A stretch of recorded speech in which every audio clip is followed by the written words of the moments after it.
You're listening to Ka-Pow, the pop culture podcast. Comics, television, movies, and more. If it impacts fan culture, we have something to say about it. And now, your hosts, Jordan, Cliff, and Seth. Hey everybody, we're glad to have you on this episode of Ka-Pow, the pop culture podcast. My name is Jordan Lowe. I'm Cliff Barnes. Seth. Cliff, we watched a movie. Oh man. It's officially at the bottom of my list of movies I watched this year. I don't know if you can we can even categorize it as an official movie. It was so bad. I'm intrigued. Netflix. Father Stew, starring Mark Wahlberg. Yeah. Wow. And Mel Gibson. And Mel. Just put that cherry right on top. Yeah. Let's throw in some Mel Gibson in there. I figured it out. Seventh time's a charm. I'm being an actor. You don't belong with those LA folks. They're a bunch of fascist hippies. Do you think you're going to be the next John Wayne? Get yourself a marvelous mop. What can I get for you, miss? I got beef. Let's not waste either of our time. I'm a Catholic. I can't date someone who isn't baptized. Where's the water? I'll do it now. You're getting into the fine print on this way of living, pal. Well, you got a long road ahead. Comes around. God is all about defying the odds. It's up to you to decide what you've got to offer. This is the place you told me you believe in me. Your son is about to make a huge mistake. I'm going to be a priest. For Halloween. Hear the trumpets, hear the pipers. Man don't lose when he gets knocked down, but when he won't get up. Father Stew. Can't say I never gave you nothing. Yeah, I skipped over thanking you. Went straight to the source. Exclusively at cinemas May 13. Yeah. Based on a true Stew story. Stew story. Yeah. I don't even know how to describe it. It was just bad. Yeah. It didn't start out terrible. It just like at one point I was like, oh my gosh. This is not good. Yeah. I was like, what? This is very poor quality. It definitely took a turn. I mean, it starts out, he's this, he's a fighter. Yeah, he's a the boxer. Fighter. I was like, this is the fighter. Wait, I saw this movie. And then he's going to go to LA and become an actor because why not? Anybody, it's the 70s. He's Dirk Diggler. Yeah, exactly. And yeah, and then he meets a girl. And she's Catholic, so he thinks he'll get into being Catholic. And next thing he knows, he just loves it because he freaking gets in an accident and gets run over or whatever. He's just like, this is for me. Sorry, bye, girlfriend. I am really into this. And he gets fat. He gets big and fat. I was like, I think that he gained some weight for that, or what did they put? I don't know whether it was effects or whether he just gained some weight. I don't think it was effects. I agree. He gained some weight. Like, I'm probably not easy to lose at his age. Like, so what? Anyway, it was fucking terrible. Yeah, it was. Like, I don't like him, but I have liked a lot of his movies. I have enjoyed him in movies. I'm just like, it's on here. See, you've reviewed this whole movie, and I'm not even sure if it's a comedy or a drama, or if it's critical of the church, or if it's like one of those faith-based films. No, I can't tell anything. It's got Mel Gibson in it. You think it's critical of the church? Right. It's not. This is supposed to be a fucking the church saved you story type thing. Oh, he also gets a disease. He gets He's also. I'm not laughing. He also. It's a true story. He also got a disease. Yeah. So he becomes disabled. Yeah. It's like, and it's it maybe could have been a good thing. Like, it's almost like the true story could have been good. Yeah. But I don't know. But they just handle it so weird. Yeah, it was like it was just a movie, and then he gets run over, and I was like, wow, that was, pretty graphic. Gruesome. and then it just it took a turn there. Like suddenly, sorry girlfriend that I've spent countless hours trying to get you. I'm just going to be a priest. Yeah, she didn't like that really. No, not then he starts getting fat, and then he gets a disease that he can't. He can still do it. Apparently, that's the only thing he still can do is have sex. But he's a priest, and it's just like, why? Why are we? Yeah, it was awful. Malcolm McDowell was in it too. Yeah. He couldn't save it. So that's how I finished the movies. I came back and held my eyelids open. I thought, I'll take a tip from Malcolm McDowell. My eyes open. It just wasn't good. Yeah. Alicia went to bed. Mel Gibson played Mel Gibson. He did. He was his angry father. And it had Jackie Weaver, the Sally Struthers lookalike. It was just a stupid movie. It was like, it will definitely be the worst movie I saw this year.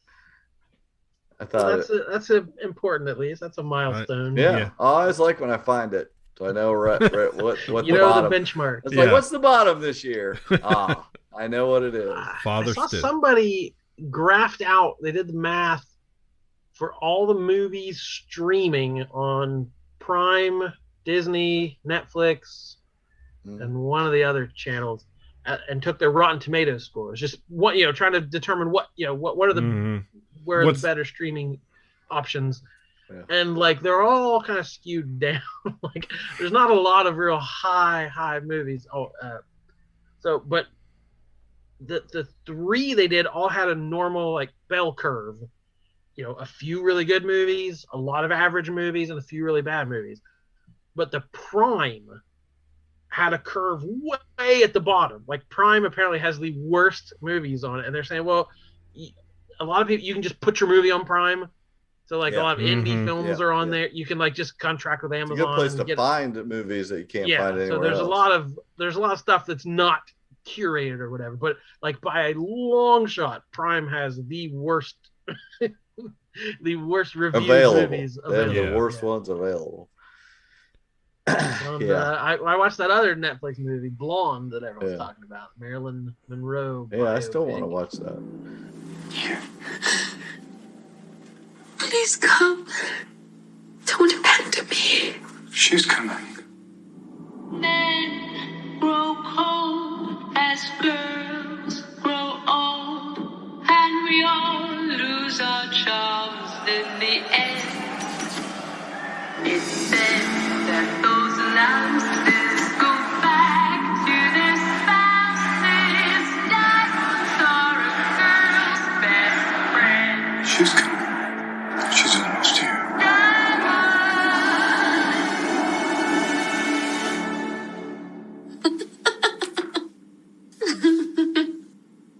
I'm gonna defy the odds. I think people think that it's a biopic, and I don't think it is. I think I know it's based on a book, and I think the book was more about the myth of Marilyn and fame and the being in the spotlight and being an object, being objectified and treated like you're not a real human.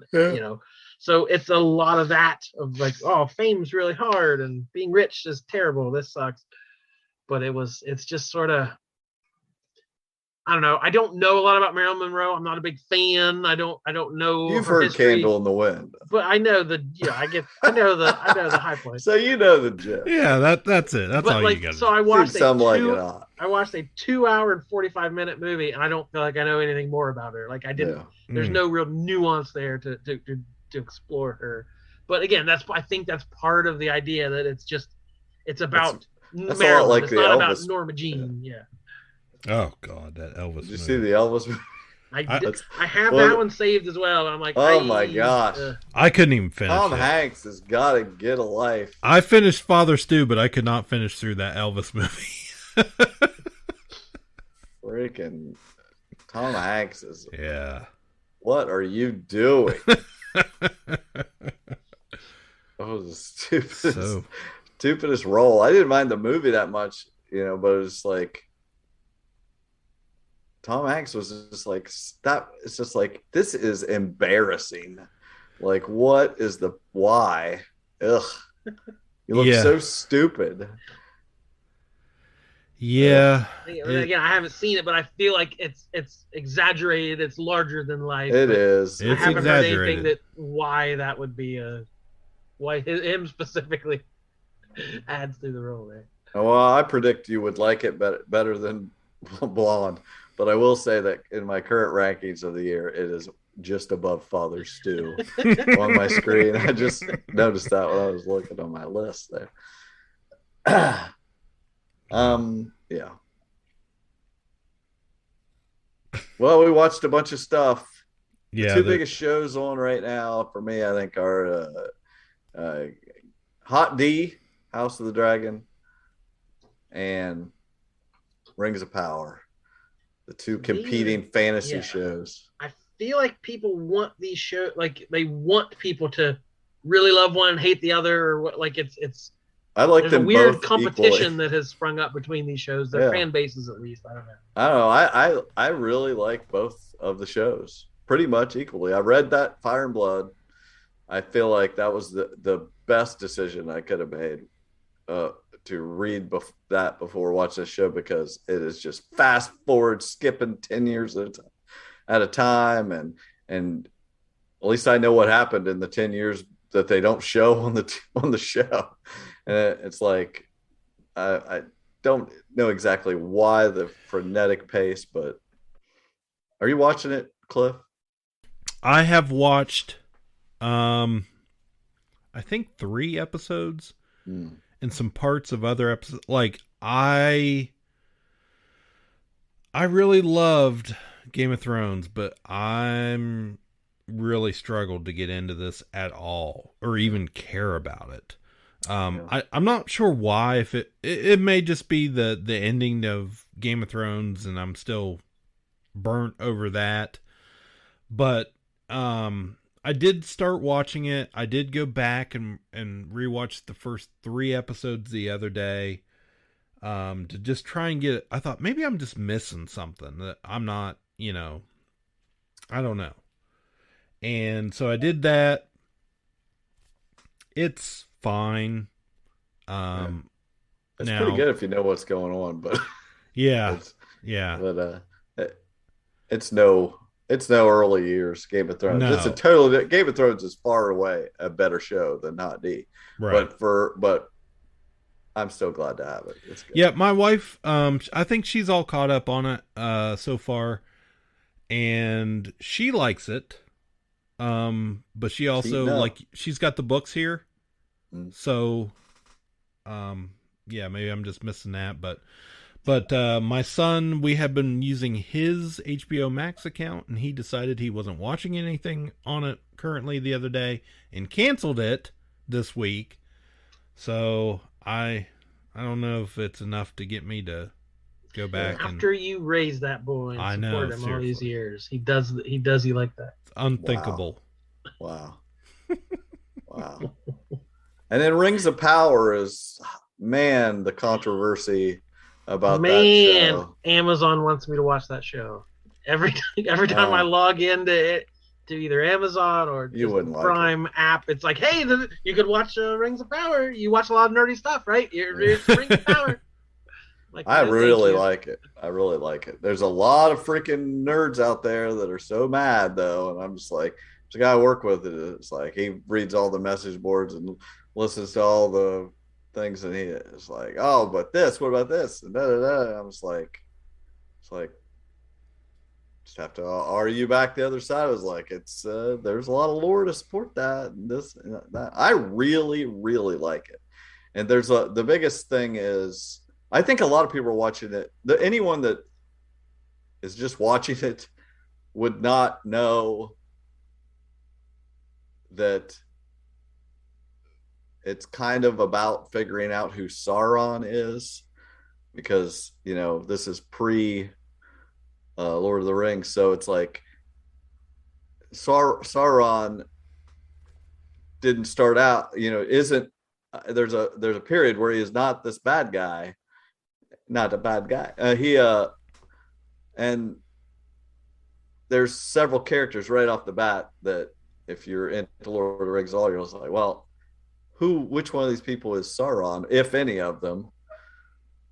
And there's a lot of disagreements about who it is. I'm 100% sure I know who it is, and and watching it, knowing it, looking at it that way, really, they'd sprinkle in all these quotes and lore and things, and try to, that really, back up your theories and stuff. It's like, that sounds like something a Tolkien fan would love. Yes, and would love to find clues and pick apart and debate and discuss. But you can't be too big. You can't be this obsessed person. Yeah, but if they can't get over the hump of Tolkien didn't have this race of hobbits or what, if you can't. I can see that tightrope of like, that's you got to be a big enough fan to care, but not too big to just. They can't, but you can't be. My precious about it, so they're just, that's their problem. They're like, there's a thing, Galadriel did it, it wasn't this and that. It's like, well, they're basing it on this. There's reasons to say that she was a warrior and all this. The casting is phenomenal. Everybody's great in it. I love all the stuff that they've got. There's like the preamble at the beginning of Fellowship of the Ring about Isildur and all this stuff, telling the stories of what has happened, and it's all told by Galadriel. They're like kind of setting all that stuff up way back in the day here to get some of these characters. And the money's on the screen. Like, there's a lot of really great stuff. They did this whole thing that explains Mountain Doom, like how Mountain Doom became Mountain Doom and stuff. It was really good. It made sense to me. I'm glad I'm enjoying it, even if a lot of people aren't. It's like, it's working for me, so that's all I can. Just imagine how much, so the billions of dollars being spent to pander to fandom, and we get annoyed. Yeah, it's not good enough. Yeah. Oh, I'm just like, I'm not happy enough. You didn't do it exactly right. That's what I was telling the dude I work with. I was like, you are picking at a $1 billion show that is crushing it, that if you had access to this 30 years ago, you'd be losing your mind. But yet you have literally told me some of your favorite shows were Hercules and Xena Warrior Princess, and you don't like this. I was like, that's garbage. I couldn't even watch those shows, and you're critical of this. Like, ugh. People don't know how good they have it. No. These are the good old days, folks. Yeah. You're living them. It's crazy. You said you watched Quantum Leap? I did. Speaking of the good old days. Yeah. NBC has rebooted Quantum Leap. I'd like that slower explanation now. Your name is Dr. Ben Song. You're from the year 2022. You were the lead physicist on a top secret project called Quantum Leap.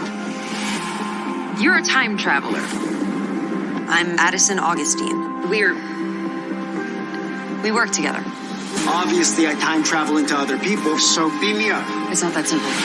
You leap into people to help them or someone around them, changing history for the better, no matter what happens. Ben, look out! I am going to be with you every step of the way until we get you home. Ben knew that the technology wasn't ready. Can you hear me? Why did he leap? Find out what he's there to do and bring him home. If you fail, there is 100% chance that this ship will crash. Just out of curiosity, if the person I leap into dies, you die too. Right. Good to know.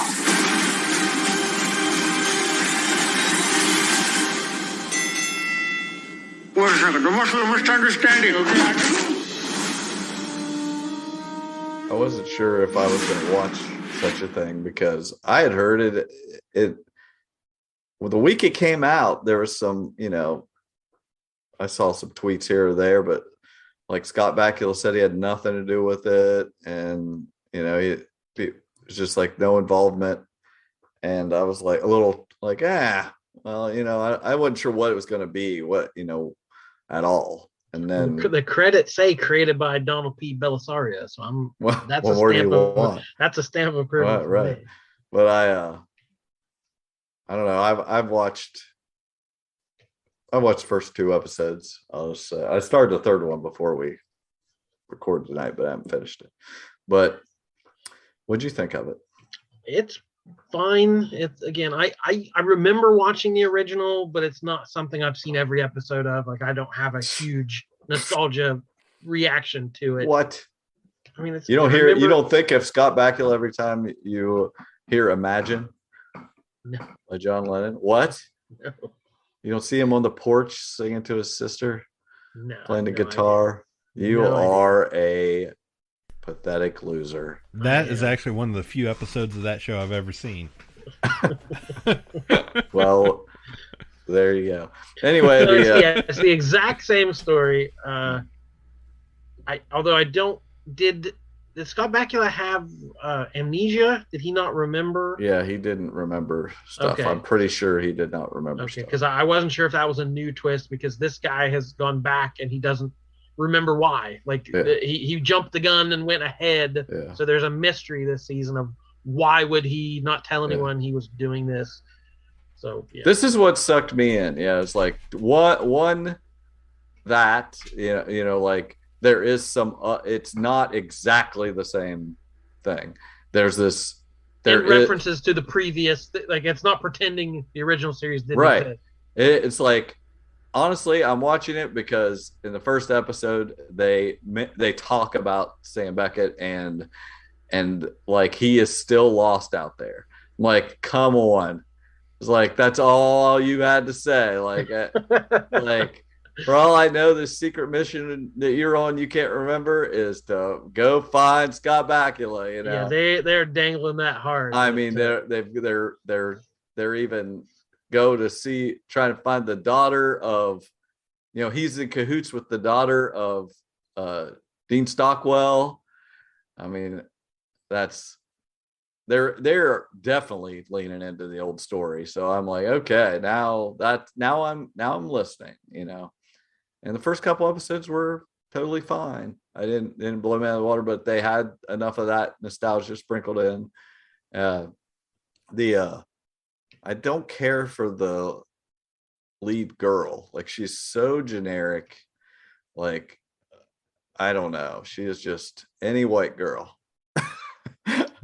From anywheresville, wherever. Lady Al has not lived up to the and because Al was he was the spark of the show. And in this show, she was the one that was supposed to go travel through time, and Ben Song was the one that was supposed to be the Al, but for some reason he was secretly in cahoots with Al's daughter, and he took off. He inputted some different code they'd been working on and took off, and now he doesn't even remember what he was doing. I was like, okay, there's enough meat on the bone there. But it's also very much a network serialized drama where each week is going to be its own separate thing. Yeah, there's going to be a season-long thing. What's that? Oh, you're right. That's the show. There always was the story of the week, you know, but it still has that very networky. Like, I literally do not know the difference of what any of these secondary characters do. Like, they haven't like been like, I'm the tech person, I'm this. It's like, okay, you've got like 5 people. Ernie Hudson. They push buttons on a computer and give exposition about the plot is all. Right. It's fine. I'm gonna keep watching it. I got Peacock for a year for $20. So they just had some deal. Like, so for the next 12 months, I've got it.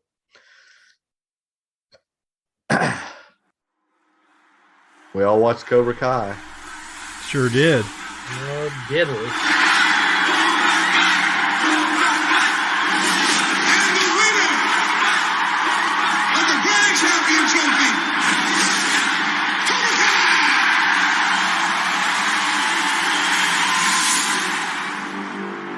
Today is a turning point at Cobra Kai. Our competition has closed up shop. And the only thing better than a full dojo is a whole valley of full dojos. Come join us. This is what we're up against. I know firsthand that Silver isn't afraid of putting kids in harm's way. And that's why I have to take him down. You're playing with fire, Danny boy. And I am gasoline. How could you take me down to Mexico and not mention we were coming to get Miguel? Do you even have a plan? Of course I do. I'll ask around if anyone saw Miguel. That's the big plan. You all get shit wrong sometimes, but if you own up to your mistakes, you always have a shot at making things right. Hey, we're not friends. We never will be. There's only one way to end this. You have to cut the head off the snake. Badass. I told you not to play with fire.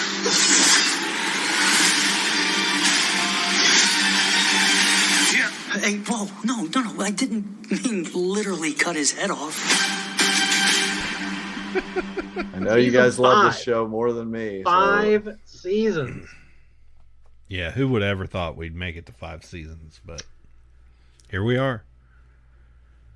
And apparently, Ralph Macchio has an autobiography coming out in the next week or so. It's called like My Life as a Karate Kid or something. It's all these lessons he learned, like this lifelong role that people will not let him forget. Of course he does. Wow. Do you know, I was looking at their ages. I feel like he's older than Terry Silver. He's like 60, isn't he? Isn't he close to 60? Like, I remember Karate Kid 3. It is 3, right? With Silver. I'm going to look this up because I honestly think that's true. I mean, he definitely played younger, Yeah.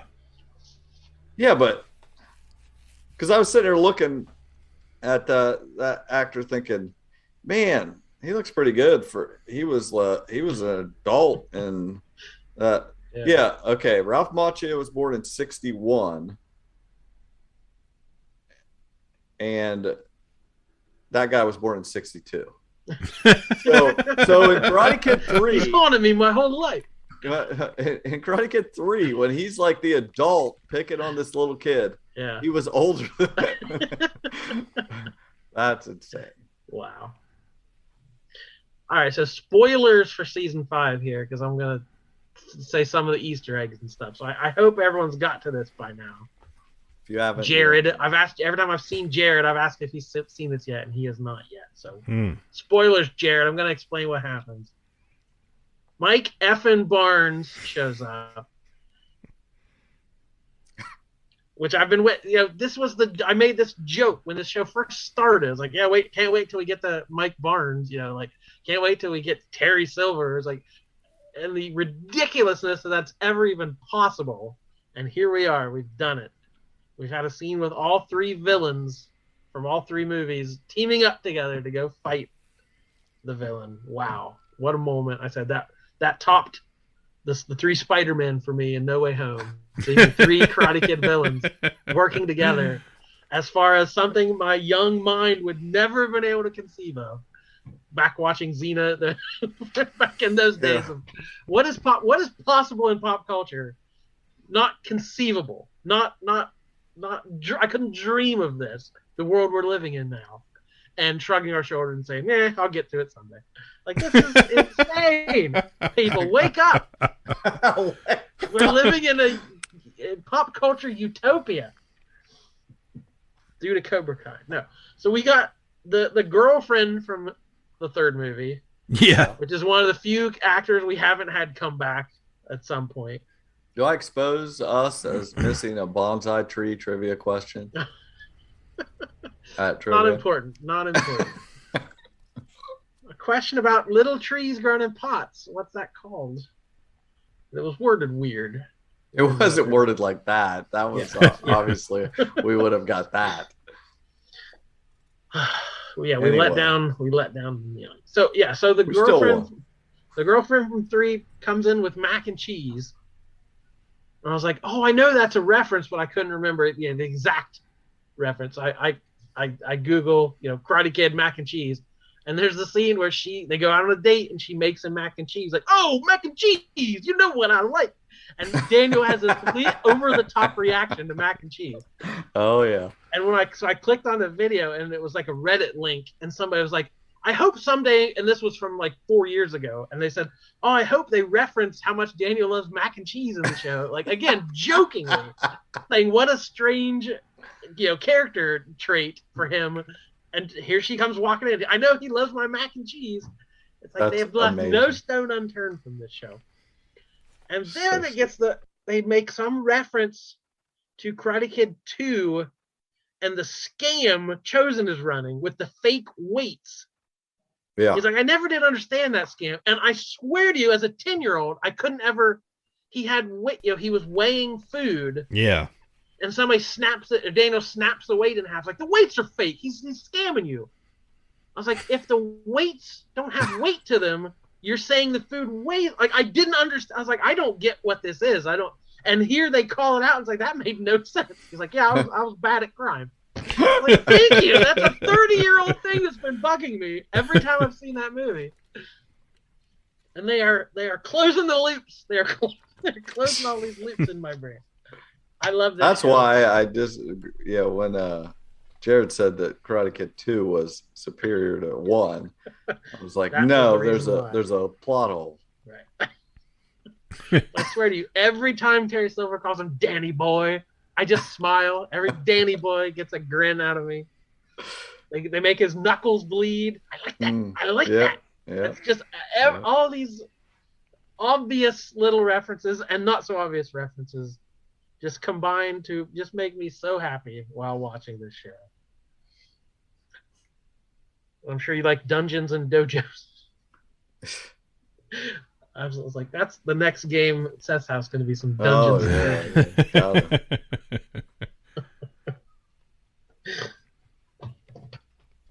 There was some good Johnny stuff in there. That's really, he's the reason I watch this show.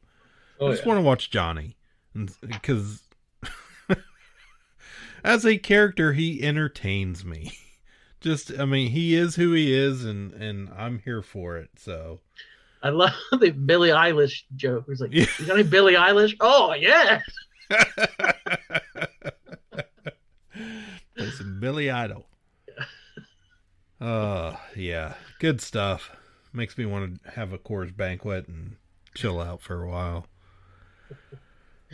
But yeah, I mean, I don't quite get what why Chosen would like pledge his life to help Daniel and like all. And again, I love the drama of all the karate stuff. Someone will occasionally point out of like, boy, karate is really important to these people. Everything has to be solved with karate or by karate. It's pretty amazing. And the Valley is obsessed with it. Yeah. Every time they mention the All Valley like it's the freaking Super Bowl, cracks me up.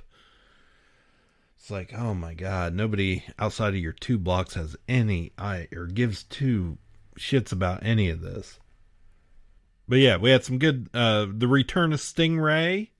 Happy to see him back. Played a little part there. And I don't know, the kid stuff is whatever at this point with me. It got kind of interesting for a while, and even though it was silly, but at this point I'm kind of like, yeah, whatever. I don't know that anything they're doing is really all that important. I mean, they've all we're at the point now where we've all teamed up, so. Yeah, I don't know where they go from here, but I think we should have like an evil Hillary Swank show up. That's literally the only thing left to have is she comes in and just starts freaking throwing bonsai trees in the wood chipper. And they have to take her out, but she fights like $1 Million Baby. Well, I think the next season has to be like the Bad News Bears. When the Bad News Bears went to Japan. Right. And so I have a feeling that's what we're gonna run Bad into. Bad News Bonsais. Yeah, Bad News Bonsais. That's the title of the episode. Sorry, I just sent you my tweet that I tweeted earlier. Oh, okay. That New Mario trailer came out this week.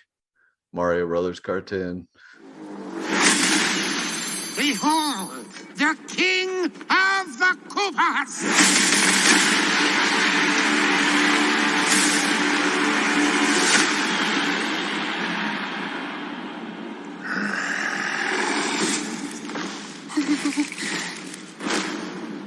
Open the gates!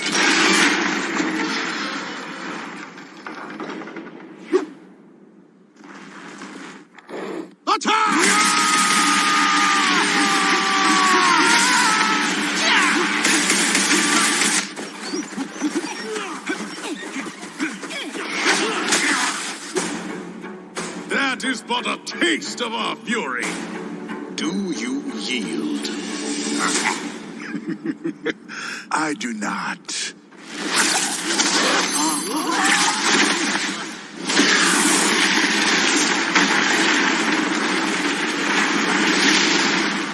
I finally found it. Now who's gonna stop me?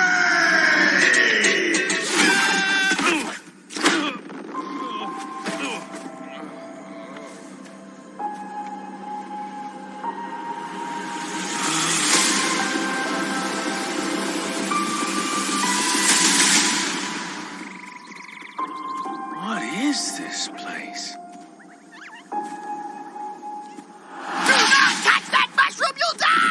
Oh, I'm sorry. That one's perfectly fine. Come on, Mario! Mushroom Kingdom, here we come.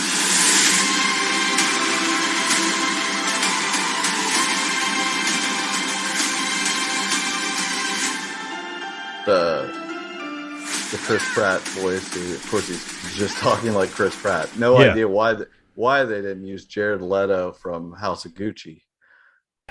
Which would have been perfect. Yeah, it would have been better. He could have at least been Luigi. Yeah. But yeah, people are losing their minds over this voice deal. I don't know. I mean, they ruined it. They should have just stuck with voice actors and quit all this celebrity stuff to do these voices and just have people actually. I agree, but you know how these studios are. They can't help themselves. They can't help themselves. It has to be a winner. You know, it has to make money. And he was in the Lego movie. And so he's just going to do the same voice. Right. And be Mario. Yep. Who shouldn't even have a voice till the end. should say nothing the whole movie, go fight Bowser, whip his ass. The prince is like, who are you? It's me, I'm Mario. Credits. I would like a version where this movie comes out and then we have Michael. Yeah, we should have Michael commentary over the whole movie. We redub We won't give him a script. We'll he has to ad lib the whole movie. The movie and he just says, "What's all this thing going on?" That would be perfect. We did it. But we'll just play it silently, record him voicing it, and watch it on a loop. That would be amazing. That's the Mario movie I want. He's going to talk about a mustache rides and all. Yeah. Oh, shoot. What are we talking about? I don't know. Hey, another animated movie. What? I watched an animated movie. Oh, okay. Okay. What? DC's Super Pets. Oh, starring Super The Rock. Pets. And yeah. Probably Black Adam is in it? Yeah. Yep. That's But Kevin Hart was in there. Kevin Hart's in there. Yeah. Playing Ace, the Bat Hound. And it's probably better. I would guarantee to say it's better than Father Stew, but probably not by a whole lot.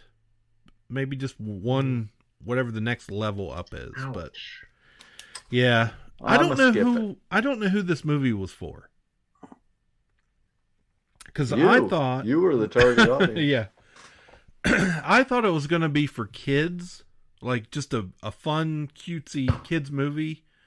But it has weird stuff in it that is like, there are cuss words that they beep out all the time. And I'm like, why would you put that in a kid's movie? Yeah. It would just, like, The Rock would throw, it felt like he threw an ad lib in there and they just left it in there and just bleeped it out. And it happens several times, and it's off-putting to me, because I'm like, who is it? I don't understand who this movie's really for, because if I was, taking 4-year-olds to go see it, it would seem kind of awkward sometimes, but yet it's way too kiddie for an adult to really go see. So there's that. But yeah, it's not terrible. Like, the voice acting is fine. The animation is pretty good. The story is, it's okay. Like, I thought it would be, I don't know what I thought it would be, but yeah, it's kind of an origin story, a new origin story on crypto and how, and some of the other pets that they've attached to other superheroes. But yeah, it does feature the Justice League in a form, and that's probably like the worst part of the movie, because they just make them silly and easily defeated by other cartoon characters, which, yeah, I don't know. It just didn't hit the mark for me, so. It's on HBO Max right now. You can watch it if you have that HBO Max. See, Warner's weren't able to cancel it in time. No, definitely not. So that one slipped out. It probably shouldn't have. And the whole time you're watching the movie, it's The Rock.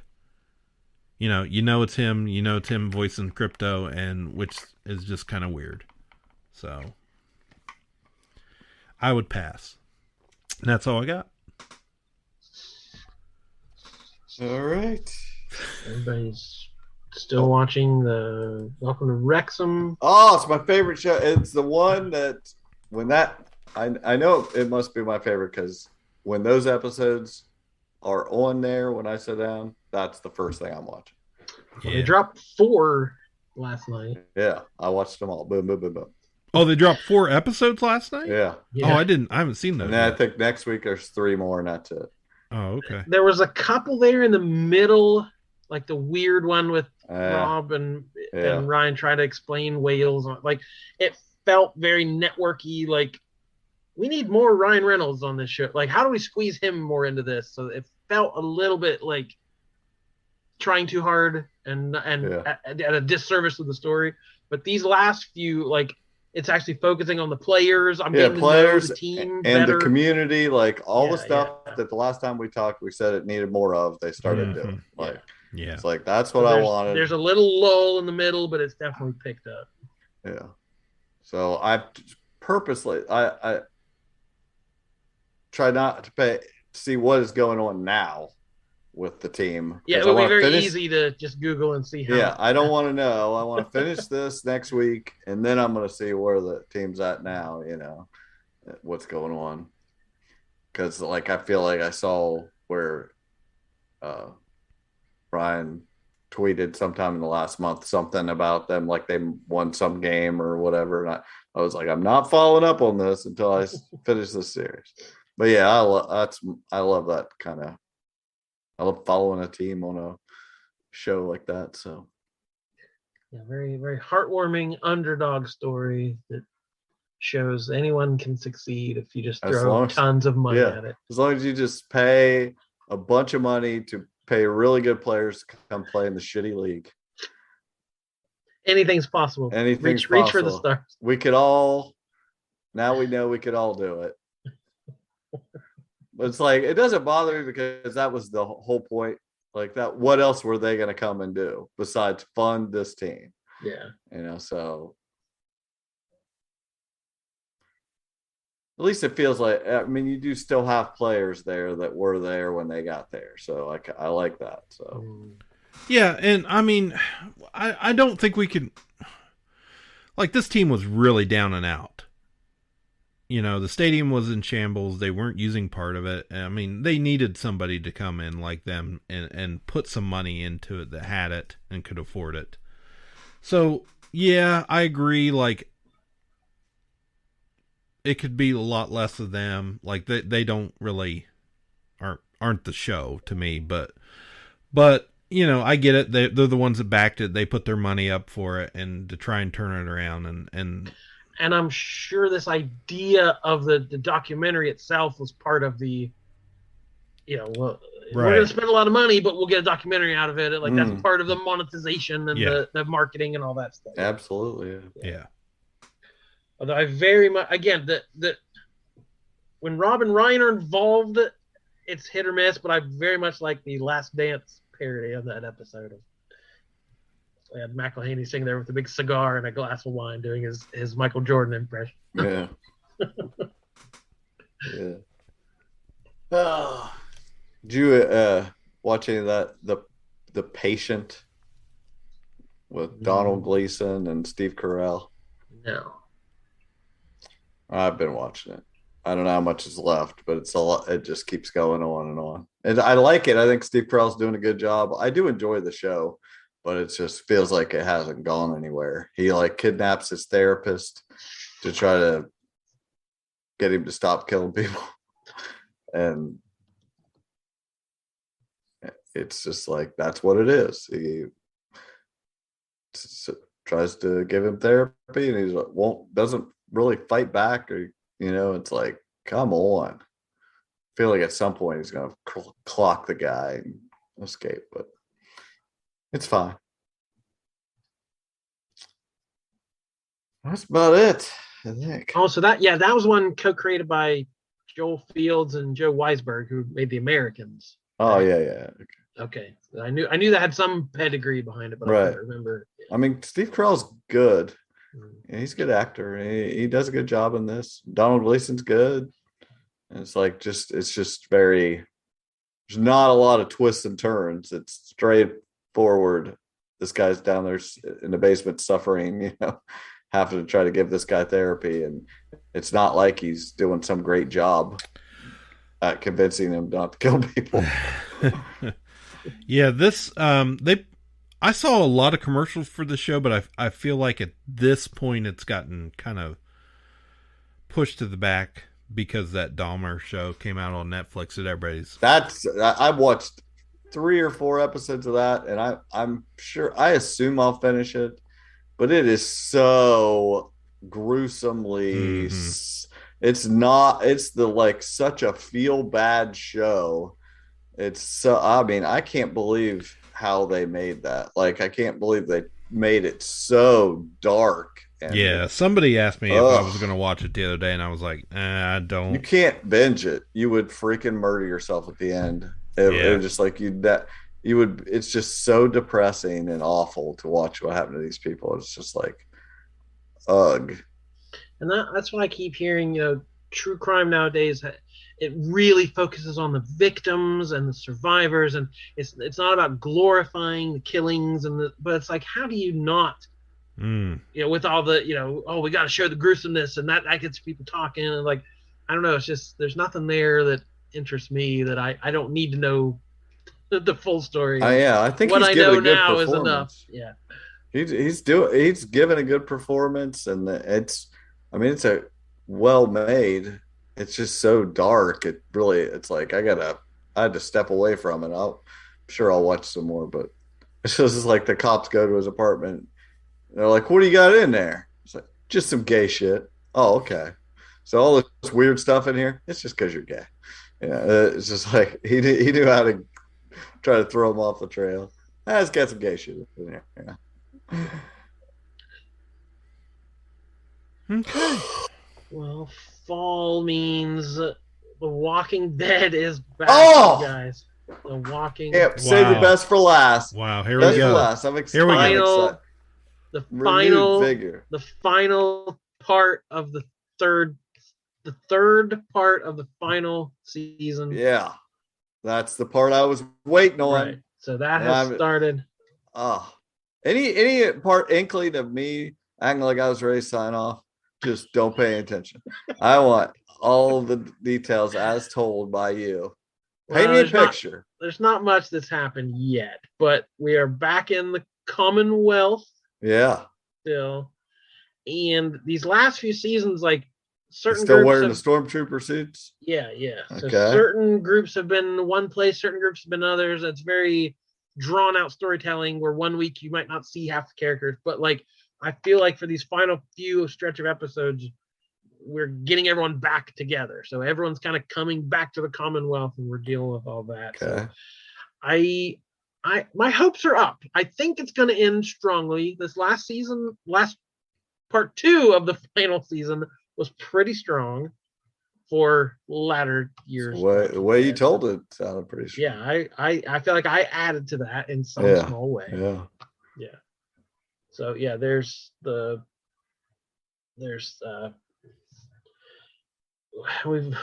announced all these spinoffs. So there was supposed to be the Daryl and Carell show. Yeah, what's up with all these spinoffs of these? And apparently, I don't think Carol's in it anymore. It's just a Daryl show. And today I learned it is set in Paris.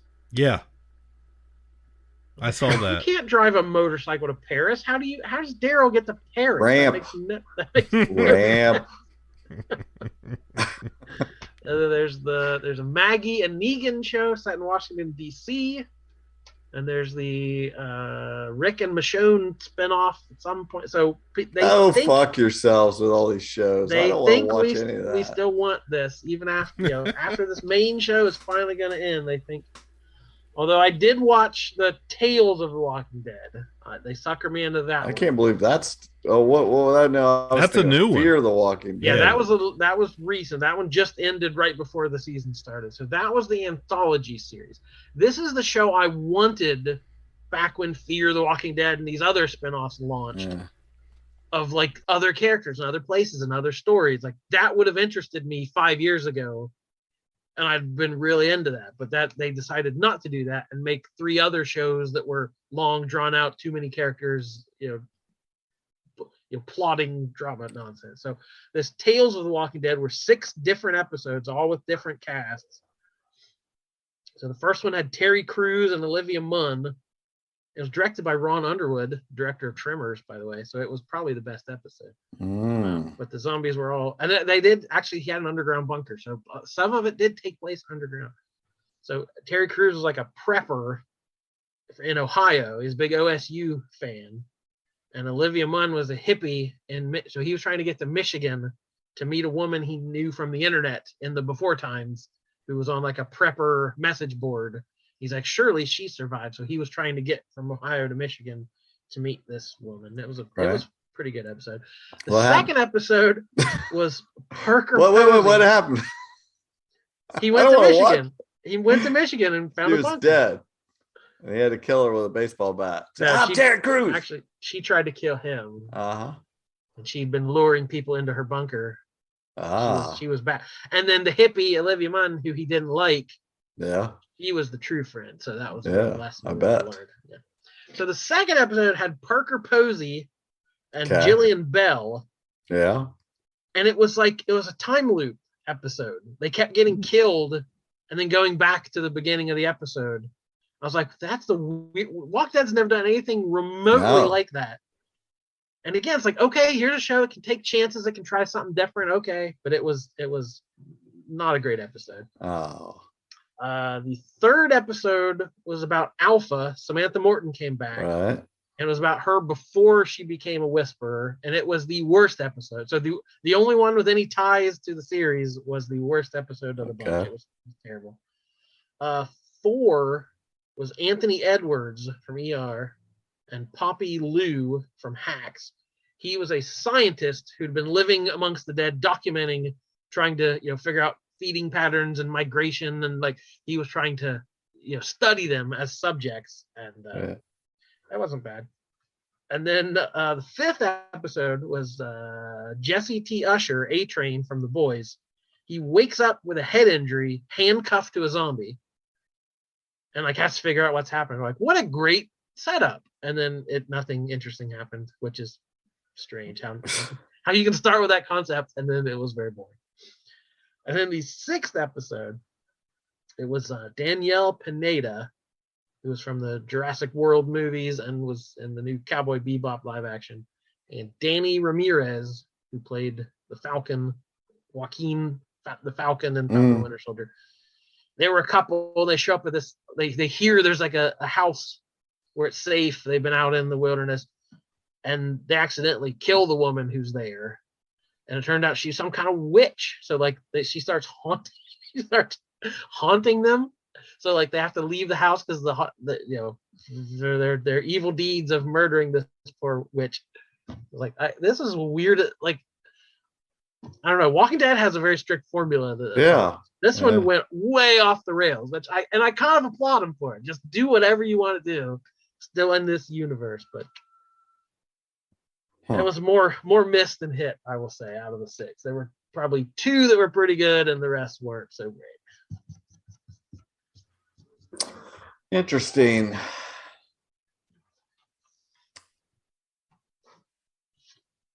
All right.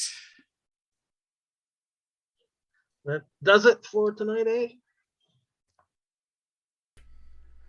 Yes, I'm getting nods. Yes. Yeah, I'm hearing from the booth. They're telling us our time is up. Toll Booth Willie says time is up. All right, folks. Thank you for listening. Thank you for joining us. What have you been into? What's up with you? How's your life? Let us know.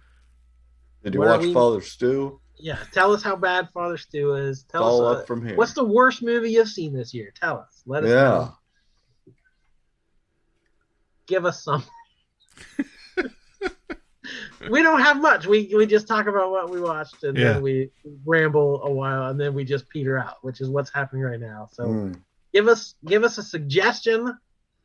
Hey, we haven't done Crossroads in a while. What do you want? What kind of pop culture crossover do you want to hear about? Let's do it. Do you have a guest we should have on? So I don't know, something. It's not. Think of something. Give it to us. I vote for the Mario voiceover project. Yeah. We'd have to stop after that because there would be nothing. There would be no more worlds to conquer. We got to wait till Mario comes out. Yeah. Unless we can get a bootleg copy. If anyone could get a bootleg copy of Mario, it would be Michael Caine. Wouldn't that be the greatest thing ever? Like, we get a bootleg copy, we get Michael to redub the whole movie, and then you put it out before that piece of crap comes out. This is the real Mario who everybody wants to see. On Prime. On Prime. We get it on place we can get it on. It all comes back together, guys. We just have to riff for just long enough for it all to land on a nice, smooth runway. All right. This is your captain speaking, and we will be back shortly. My name is Jordan Lowe. Cliff Barnes. I'm Seth. Bye forever. See you never. Ka-Pow, the pop cultured podcast, is intended for entertainment and information purposes only. Sounds, music, and clips played during the podcast are property of copyright holders. All original content is property of www.udownwithkpp.com. If you enjoyed this podcast, please subscribe and leave a comment. Ka-Pow, the pop cultured podcast, can be found on Apple Podcasts, Google Podcasts, Podbean, Spotify, and wherever podcasts can be found. You can connect with us through social media on Facebook, YouTube, at the Ka-Pow Podcast on Twitter, or email the show, Ka-Pow, the pop cultured podcast @gmail.com. If you really want to go the extra mile, join our Patreon at patreon.com/udownwithkpp for special content and access to Patreon-only benefits. We are grateful for anyone who chooses to contribute, but please know that most of our content will remain free. So please continue to like, comment, and share.